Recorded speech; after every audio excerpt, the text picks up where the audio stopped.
クロードはなで切りにした。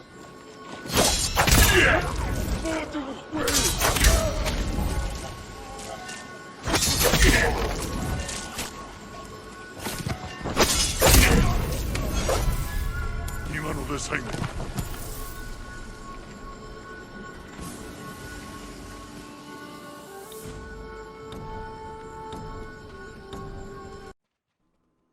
Hey boys and girls, GameCam here, and in this guide I will be explaining everything about the survival mode in Ghost of Tsushima Legends, and then giving some tips and tricks on how to beat it. I'll be taking timestamps for the tips and tricks for those that want to skip ahead, because I'm going to be explaining it at the start. Anyway, let's get into it. So in survival you have to capture and defend 3 control points. To capture them is just clear the area around them and stand in the circle until the little circle on the inside goes completely flush to basically a dot. So there's like an outer circle and an inner circle. Once all 3 are capped, the waves begin.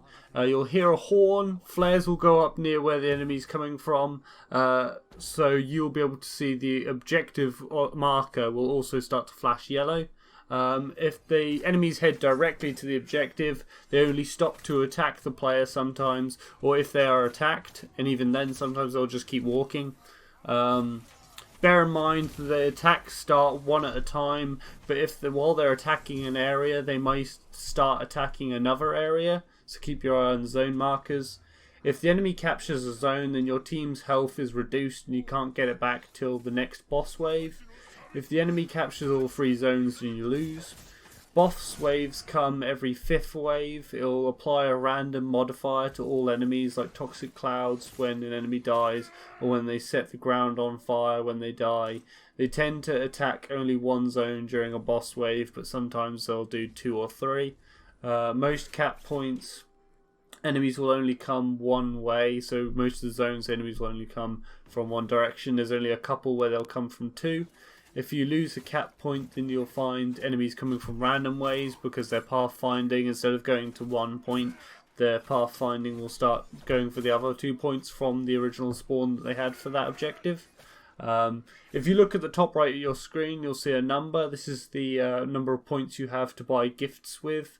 You get these points by holding zones and killing enemies. You'll find the gift shrines with descriptions of what they are and a price.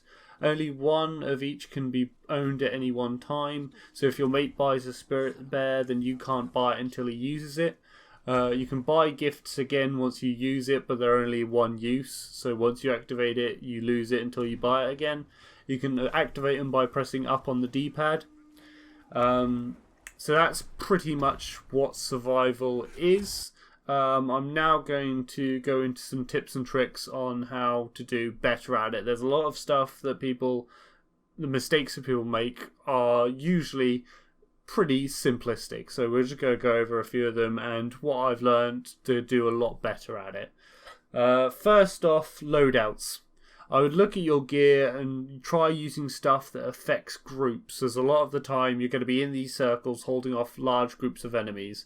So things like smoke bombs and caltrops work best. If you can get your hands on those and use those, that works awesome. If you've got any healing smoke ones, those ones work great as well. Next, if you're playing with friends, I would suggest looking at your team composition. I would suggest having at least 1 samurai and ronin. Having two samurais or 2 ronin isn't bad.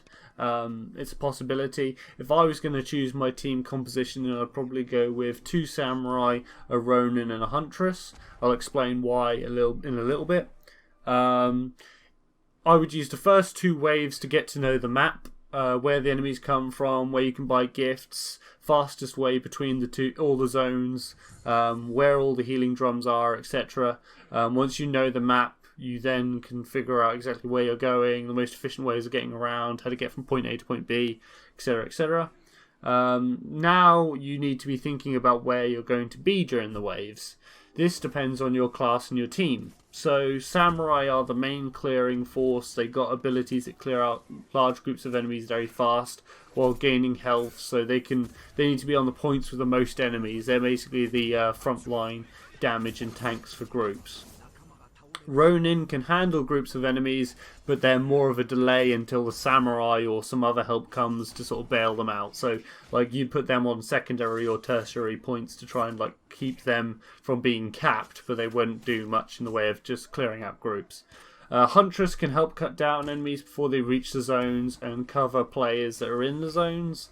Assassins tend to run between zones, smoke bombing groups and dealing crit damage to, or assassinating the bigger enemies. They don't tend to stay on points, so like run off a point and they might run back onto the point and jump from above and try and go for an assassination or throw smoke bombs in. But if you're playing online with randos, then this kind of falls apart, as you just need to compensate from what your random teammates are doing. So if they're all running on one point, then you might need to play Roma or whatever, regardless of what class you're playing.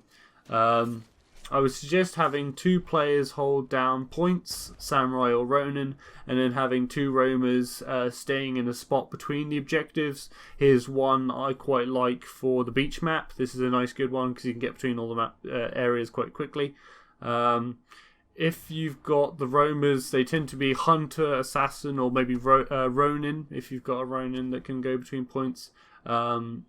The 2 roamers, like the roamers will be like trying to hold it down, but sometimes they'll be going around a little bit. With my preferred team composition I mentioned earlier, I would have 2 samurais holding down the 2 most attack points, so the ones that get attacked the most, and then have a Ronin holding the 3rd with the Huntress roaming. That way I think would probably work best, because you have the 2 samurais dealing with the biggest load of enemies, and then Ronin just sort of holding off until one of the samurais is finished and go bail them out. Huntress can sort of sit around and help out cutting down a lot of the enemies that are coming in. I'm not saying that players should stick to their points. If you have fended off an attack on your point, then go help whichever player is in the most trouble. Be aware you may need to go back if the enemy attack it again.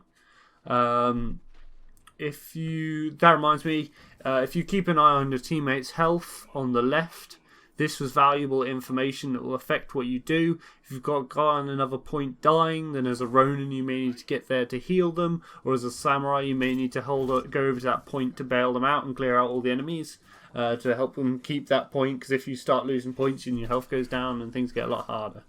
A common thing in lobbies is where no one is using a mic, then players that are low in health will ping a healing drum to say that they're going to smack it, so all the other players that are injured can group up with them to get heals together, because you get nice big bulk heals, and then they tend to radiate out tiny healing for a little bit, but they're only 1 shots, but there's plenty of healing drums around, so as much as they are one use, don't be afraid to use them when you need them. When it comes to the gifts, the little things you buy with those points at the top right, I would suggest only getting restore ammo if you've got bomb packs or a Huntress. The Spirit Bear is good at dealing with smaller, stronger groups of enemies. Spirit Dogs are good at dealing with larger groups of enemies and giving attack opportunities on guys with shields. The set all enemies on fire around the players is okay if everyone's surrounded by enemies, but fire doesn't do much damage. That much, especially on the higher difficulties. While restore health is best because it's good whenever, and it affects everyone wherever they are, so you can have the Ronin miles away from everyone else and they can still get this big old heal off, regardless of whether they activate their ability or not. Remember to buy gifts whenever you can and use them relatively freely. You do get quite a lot of points sometimes, so if you're getting a lot of kills you can keep buying loads of these gifts. And keeping the points doesn't matter at the end at all. Another thing a lot of players need to learn is to trust people to handle enemies on their own. A big problem is everyone getting involved in one point while no one is near the other 2. If 2 players are on a point, then I'd leave them to deal with it. I wouldn't get everyone involved. Too many cooks spoil the broth. Remember to stay in the circle. Enemies capture progress is halted if even 1 person is in the circle. So stay in the circle. If they get low on health, then get your buddy to tag you out, so you go out and he goes in. As long as you've got 1 person in the circle at all times, then you're fine. Another mistake a lot of people make is not resetting the zones. So when the enemy is capturing a zone but they are killed, the capture progress stays unless a player stands in the circle. So if you aren't careful, the next wave of enemies will have a head start if you don't reset that circle. So keep an eye on the zone markers and see if there's any red in it. If there's any red in it, go stand in it and get rid of all the red. Try and do bonus objectives where you can, as they're usually pretty easy to do. But if you are the only one doing it, then for everyone in the team, then it's almost impossible. So for an example, if you have the one which is killing 25 enemies in the zone, if I'm sitting in the middle of the zones to try and bait enemies in so I can kill them to get the bonus objective, don't be a dickhead huntress who just shoots the enemies as they're coming toward me before they can get into the defense zone, because I'm just trying to get the bonus objective. I mean, it benefits everyone by giving us all extra resources at the end, but it also helps get cosmetics. There's some cosmetics you can only get by doing bonus objectives, so it just helps everyone. If you're going to make the effort to do it, the objective, then that's great. If you're not, don't cuck anyone else who's trying to do bonus objectives.